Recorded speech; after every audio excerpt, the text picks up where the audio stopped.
Hello friends, welcome to the channel. We are studying about the cardiovascular physiology. हमारा आज का topic है cardiac output part 2। Part 1 of cardiac output is already being discussed, जिसमें हमने cardiac output के बारे में, उसकी डेफिनेशंस के बारे में और वेरिएशंस इन कार्डियक आउटपुट के बारे में पढ़ा था। So you can go to the channel and check that video. So let us study about the part 2 of cardiac output, जिसमें कि हम basically factors affecting cardiac output and method of estimation of cardiac output के बारे में बात करेंगे, है ना। तो let us begin. So just एक रिव्यू कर लेते हैं हम। जो डेफिनेशन है कार्डियक आउटपुट के, that is the amount of blood pumped पर वेंट्रिकल पर मिनट, है ना। यानी कि एक मिनट में एक वेंट्रिकल जितने ब्लड को पंप करता है उसको हम बोलते हैं कार्डियक आउटपुट। इसको हम मिनट वॉल्यूम भी बोल सकते हैं, क्योंकि जो मिनट है दैट मीन्स इन 1 मिनट, है ना। And it is about 5 litres per minute, है ना। तो कहने का मतलब है जो हमारा ब्लड वॉल्यूम है दैट इज 5 लीटर्स, ये पूरा का पूरा एक मिनट के अंदर हमारे हार्ट के द्वारा सर्कुलेट होता है, ठीक है। Then there is equation that cardiac output, जिसको कि हम मिनट वॉल्यूम भी कह सकते हैं, is equal to stroke volume into heart rate, है ना। अब stroke volume का मतलब होता है it is the amount of blood pumped per ventricle per beat। मतलब एक बीट में जितने ब्लड को वेंट्रिकल्स पंप करते हैं that is stroke volume, which is 70 ml per minute. Sorry, it is not per minute, it is per beat, ठीक है। And heart rate is 70 beats per minute, है ना। हार्ट रेट तो very करती है, यहाँ पे हमने 70 बीट्स पर मिनट लिया है, ठीक है। तो अगर हम इन दोनों फैक्टर्स को मल्टीप्लाई करेंगे, हमको ये मालूम है कि एक वेंट्रिकल एक बार में कितना ब्लड पंप करते हैं, और हमको ये मालूम है कि हमारा जो हार्ट है ये एक मिनट में कितने टाइम्स बीट करता है। तो अगर हमको ये दो वैल्यूज मालूम है, we can calculate the cardiac output which comes to about 5 litres per minute, ठीक है। तो इसके बारे में हम पढ़ चुके हैं। Next today we are going to discuss about the determinants of cardiac output, जिसको कि हम factors affecting cardiac output भी बोलते हैं, है ना। तो यहाँ पर बिल्कुल इस इक्वेशन से क्लियर है, दिस इज द इक्वेशन, ठीक है। और इससे आपको बिल्कुल क्लियर है कि ये दो वैल्यूज हैं, अगर हम इसको चेंज करेंगे तो हमारा कार्डियक आउटपुट चेंज होगा, है ना। अगर हम स्ट्रोक वॉल्यूम की वैल्यू को इंक्रीज करते हैं, it will increase the cardiac output, ठीक है। तो ये तो बिल्कुल क्लियर है, if the stroke volume increases the cardiac output will increase. Heart rate के केस में हम ऐसा नहीं कह सकते हैं, क्योंकि हार्ट रेट के केस में increase in cardiac output can increase the cardiac output as well as decrease the cardiac output, है ना। So we are going to discuss about heart rate later, ठीक है। So let us study about the stroke volume, है ना। तो हमने क्या देखा, what are the determinants of cardiac output. तो दो फैक्टर्स हो गए, एक हो गया स्ट्रोक वॉल्यूम, दूसरा हो गया हार्ट रेट, है ना। तो अब हम पहले स्ट्रोक वॉल्यूम को डिस्कस कर लेते हैं। स्ट्रोक वॉल्यूम के अंदर 3 फैक्टर्स हैं जो कि हमारे कार्डियक आउटपुट को डिटरमिन करते हैं, that is the preload, after load and contractility, है ना। कॉन्ट्रैक्टिलिटी को हम फोर्स ऑफ कॉन्ट्रैक्शन, है ना, ये भी बोल सकते हैं, ठीक है। तो पहले हम डिस्कस करते हैं प्रीलोड को, है ना। तो स्ट्रोक वॉल्यूम के अंदर जो पहला फैक्टर है दैट इज प्रीलोड। प्रीलोड से आप क्या समझते हैं? पहली चीज तो ये है कि जो प्रीलोड है ये डायस्टोल की अवस्था में होता है, जब हार्ट रिलैक्स कर रहा होता है, ठीक है। दूसरी चीज है it is the volume of blood in ventricles at the end of diastole. Diastole के एंड में जब वेंट्रिकल्स रिलैक्स करते हैं, जितना ब्लड हमारे वेंट्रिकल्स के अंदर होता है उसको हम बोलते हैं प्रीलोड, और इसका एक नाम और होता है that is and diastolic volume, ठीक है। आप प्रीलोड से ऐसा भी समझ सकते हैं, it is the degree of stretch of cardiac muscles when filled with blood again during diastole, है ना। तो कितना ब्लड कितनी डिग्री से हमारी कार्डियक मसल्स स्ट्रेच कर रही हैं, end of course cardiac muscles कब स्ट्रेच करेंगी, जब उनके अंदर ब्लड भरेगा, ठीक है। Now this preload depends upon and diastolic volume, है ना। तो and diastolic volume again depends upon the venous return, है ना। अब for example, now this is a heart, this is right atrium, this is left ventricle, है ना। Heart के अंदर blood is drained into right atrium और left ventricle से blood is ejected out, ठीक है।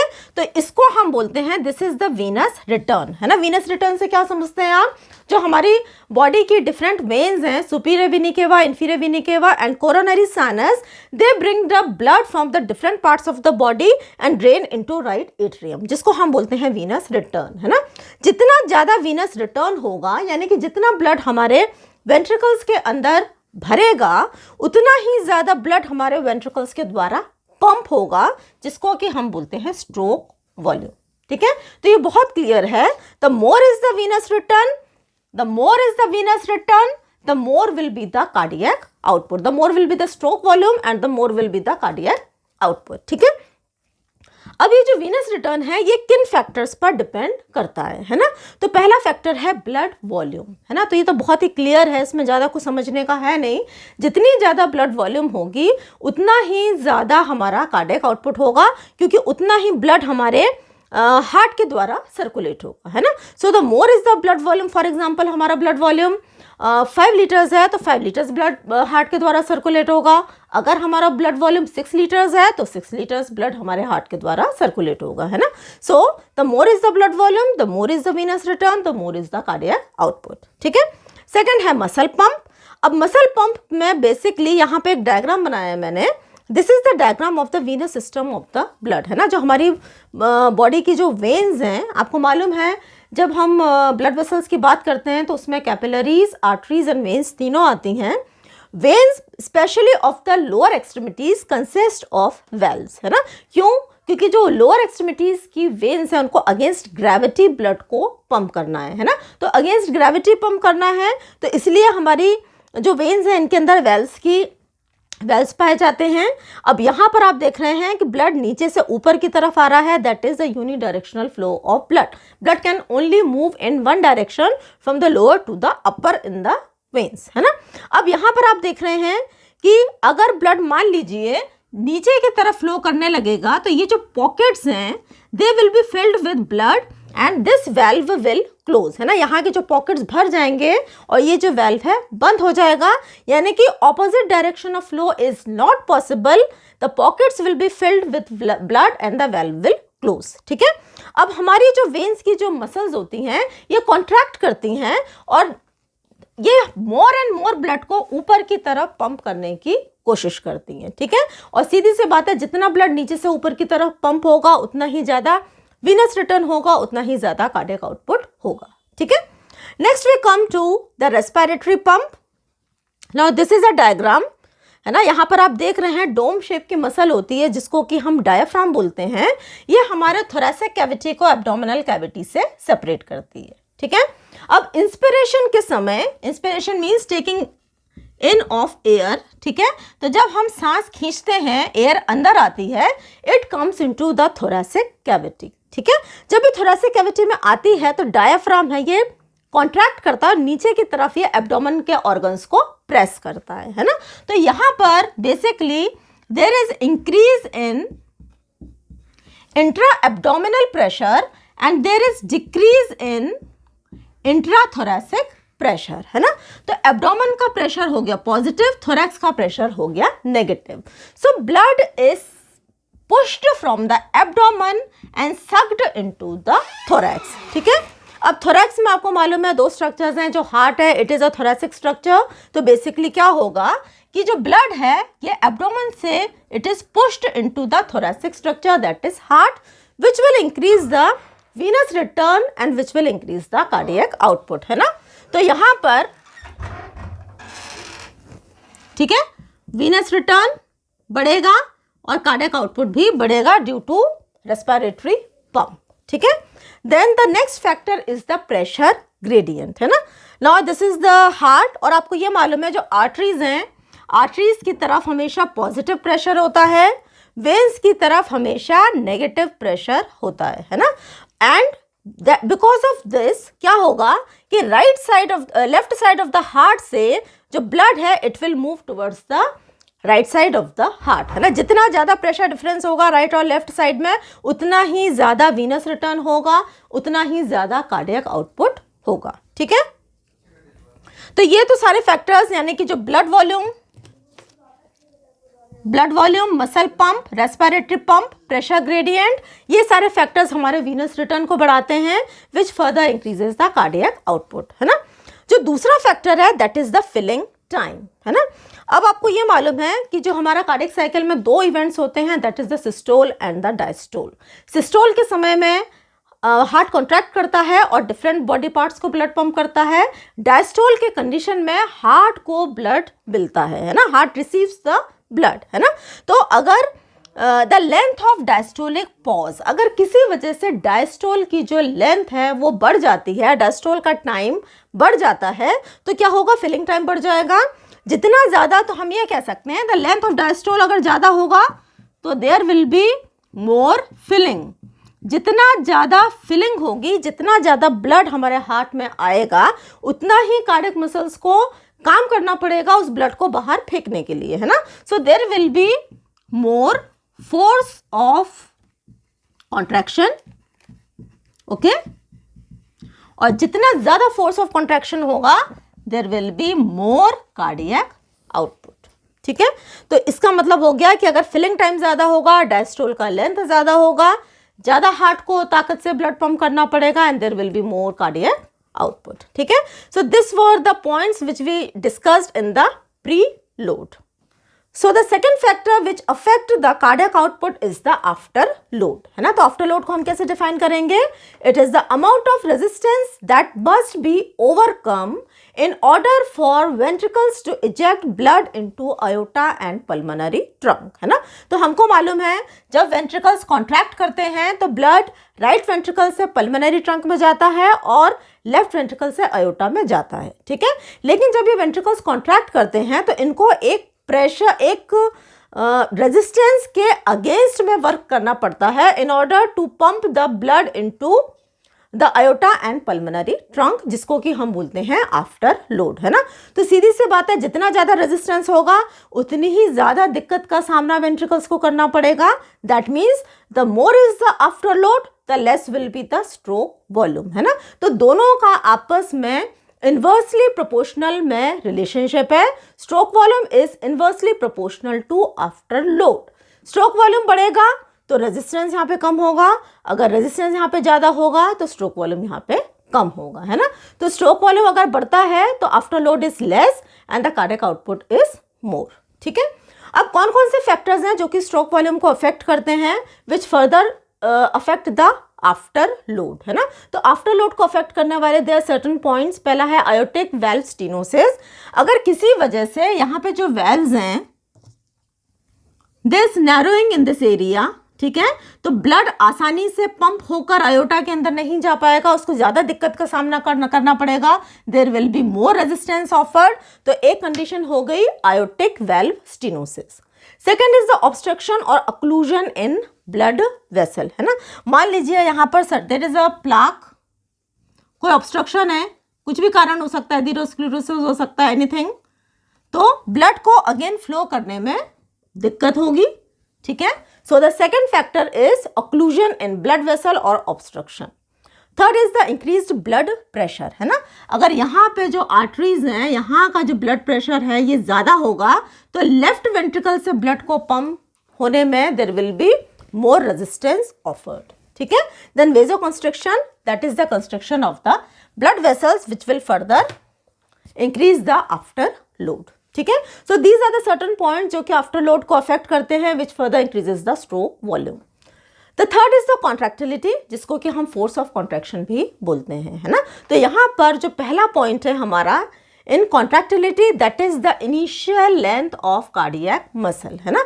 हम यहाँ पर एक लॉ को डिस्क्राइब कर रहे हैं जिसको हम बोलते हैं फ्रैंक स्टार्लिंग्स लॉ। फ्रैंक स्टार्लिंग नाम के साइंटिस्ट ने इस लॉ को दिया था।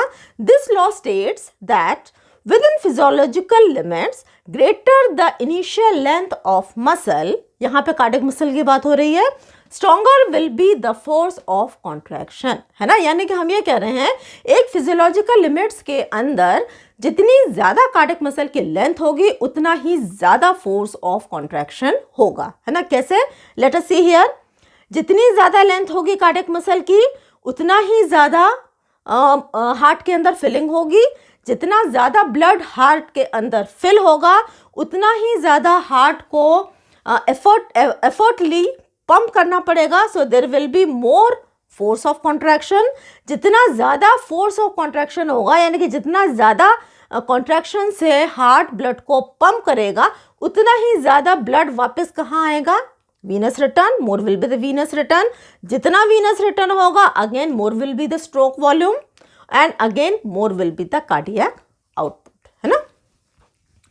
Then the second factor which affects the contractility is the sympathetic nervous system, which usually secrete epinephrine and norepinephrine, and these sympathetic nerves they causes vasoconstriction, है ना. तो blood vessels जब constrict होती हैं there is more resistance offered, which increases the force of contraction, which increases the cardiac output. ठीक है. और इसके ऑपोजिट में आता है पैरासिम्पैथेटिक नर्व, जो कि हमारे वेजोकंस्ट्रिक्शन को इनहिबिट करती हैं. They usually secrete acetylcholine and they decreases the force of contraction and thus decrease the cardiac output, है ना. Then there are certain hormones, that is T3 and T4, which are secreted from the thyroid gland, and glucagon which is secreted from the pancreas, है ना. तो ये दोनों hormones they increases the force of contraction, thereby increasing the cardiac output. ठीक. Then there are certain drugs. अब कुछ drugs हैं जो कि फोर्स ऑफ कॉन्ट्रैक्शन को बढ़ाती हैं, कुछ ड्रग्स फोर्स ऑफ कॉन्ट्रैक्शन को कम करती हैं, है ना. So for example digitalis, dopamine, atropine, ये फोर्स ऑफ कॉन्ट्रैक्शन को बढ़ाते हैं and this increases the cardiac output. Then the beta blockers and calcium channel blockers they decrease the force of contraction, thereby decreasing the cardiac output. ठीक है. देन nutrition and oxygen supply. Oxygen is very important for cardiac muscles to perform their activity, है ना. तो अगर nutrition और oxygen proper मात्रा में प्रेजेंट होते हैं तो हमारी जो कार्डियक मसल्स हैं वो प्रॉपर तरीके से फंक्शन करती हैं, जिसकी वजह से कार्डियक आउटपुट बढ़ता है. There are certain ions, especially calcium ions, they increases the contractility and the force of contraction, which further increases the cardiac output, है ना. तो 3 फैक्टर्स के बारे में हमने पढ़ा, preload, afterload and the force of contraction, जो कि हमारे स्ट्रोक वॉल्यूम को अफेक्ट करते हैं, which further affect the cardiac output. The second factor which affect the cardiac output is the heart rate, है ना. heart rate का मतलब क्या हो गया, the number of times the heart beats per minute, है ना. and it is about 72 beats per minute. और अगर हम रेंज की बात करेंगे तो यह है 60 से 100 beats per minute. ठीक है. अब यहाँ पर क्या रिलेशनशिप दिया है, within certain limits, that means below 180 beats per minute, है ना. If there is increase in heart rate there is increase in cardiac output, है ना. क्यों, क्योंकि हमको मालूम है cardiac output is equal to stroke volume into heart rate, है ना. तो अगर ये वैल्यू बढ़ेगी तो भी कार्डियक आउटपुट बढ़ेगा, अगर ये वैल्यू बढ़ेगी again there is increase in cardiac output, है ना. तो यहाँ तक तो हमको क्लियर है. ठीक है. But after crossing this limit, कौन सी लिमिट की बात हो रही है, आफ्टर 180 बीट्स पर मिनट. कहने का मतलब है कि अगर हमारा हार्ट रेट बहुत ज़्यादा हो जाता है, 200 बीट्स पर मिनट हो जाता है, 250 बीट्स पर मिनट हो जाता है, when it crosses the 180 beats per minute limit, the increase in heart rate decreases cardiac output, है ना. तो इस इक्वेशन के अकॉर्डिंग तो अगर हार्ट रेट बढ़ रहा है तो ये कार्डियक आउटपुट बढ़ना चाहिए, लेकिन एक हद के बाद ये जो अगर हार्ट रेट बढ़ेगा तो cardiac output will decrease. Why, है ना, क्यों. तो इसका जो एक्सप्लेनेशन दिया गया है, when the heart rate is too high, मान लीजिए जो हमारा हार्ट है ये बहुत तेजी से बीट कर रहा है, there is deduction in the cardiac cycle time. तो जो कार्डियक साइकिल टाइम है विच इज ऑफ 0.8 सेकेंड्स, ठीक है, ये कार्डियक साइकिल टाइम है, ये रिड्यूस हो जाता है ना. और जब कार्डियक साइकिल टाइम रिड्यूस होगा, जिसके कि 2 इवेंट्स होते हैं, सिस्टोल एंड डायस्टोल, है ना. तो जब ये पूरा का पूरा कार्डियक साइकिल का टाइम कम हो रहा है तो डेफिनेटली डायस्टोलिक टाइम भी कम होगा. जब डायस्टोल का टाइम कम होगा there will be less filling, क्योंकि हमको मालूम है जो हमारा हार्ट है ये डायस्टोल की कंडीशन में इसमें फिलिंग होती है. जब ब्लड की फिलिंग हार्ट के अंदर कम होगी तो हार्ट ब्लड को जितना ब्लड आएगा उतना ही तो ब्लड हार्ट रिजेक्ट करेगा, है ना. So there will be less stroke volume, क्योंकि ब्लड हमारे हार्ट के अंदर भरा ही नहीं है तो उतना ही ब्लड वो पंप कर पाएगा, है ना. So there is less stroke volume, और जब स्ट्रोक वॉल्यूम कम होगा there will be reduction in cardiac output, तो कार्डियक आउटपुट भी हमारा कम होगा, है ना। तो जब हम हार्ट रेट की बात करेंगे तो हम ऐसा बोल सकते हैं कि heart rate increases as well as decreases cardiac output depending upon the number of times it beats per minute, है ना। तो यहाँ पर हम एकदम एक लाइन में ऐसा नहीं बोल सकते कि हार्ट रेट अगर बढ़ेगी तो कार्डियक आउटपुट बढ़ेगा, या फिर हार्ट रेट कम होगी तो कार्डियक आउटपुट कम होगा. It is related both ways. So you can also understand the relationship between heart rate and cardiac output with the help of a graph, है ना. तो यहाँ पर आप देख रहे हैं x एक्सिस पे हार्ट रेट है, heart rate in minutes, and y axis पे कार्डियक आउटपुट है. तो जैसे जैसे हार्ट रेट हमारी बढ़ रही है, इस तरफ हार्ट रेट बढ़ रही है ना, इस तरफ कार्डियक आउटपुट बढ़ रहा है. There is increase in cardiac output, but after 180 the increase in heart rate is decreasing the cardiac output. Now let us study about the different methods for measuring cardiac output, है ना. तो cardiac output को measure करने के लिए there are 4 types of methods. First is the fixed principle, second is the dye method, third is the thermal dilution method and fourth is the ballistocardiography, है ना. तो यहाँ पर हम एक मेथड के बारे में डिटेल में पढ़ेंगे, that is the fixed principle. अब इस मेथड से कार्डियक आउटपुट को डिटरमाइन करने के लिए हमको 3 वैल्यूज मालूम होना पड़ेगा. First is the oxygen percentage of mixed venous blood, है ना. Let us say it is about 15 ml. Oxygen percentage of arterial blood, that is 19 ml. So the difference between the mixed and the arterial blood is about 19 - 15, that comes to 4 ml. ठीक है. Total oxygen consumption per minute, ये जो value है ये होती है 200 ml. अब ये वैल्यूज कहाँ से आई हैं हम इतना डिटेल में नहीं जाएंगे अभी इसमें, ठीक है. ये होती है 200 ml पर मिनट, ठीक है. Now there is a formula for estimating the cardiac output, that is the oxygen utilisation per minute upon the arteriovenous oxygen difference per 100 ml of blood multiplied by 100, है ना. तो यहाँ पर हम क्या देख रहे हैं, हमारे पास में ये 3 वैल्यूज हैं, mixed venous blood, arterial blood का oxygen percentage and the total oxygen consumption per minute, है ना. तो यहाँ पर हम क्या देखते हैं, 4 ml of oxygen is taken up by 100 ml of blood, है ना.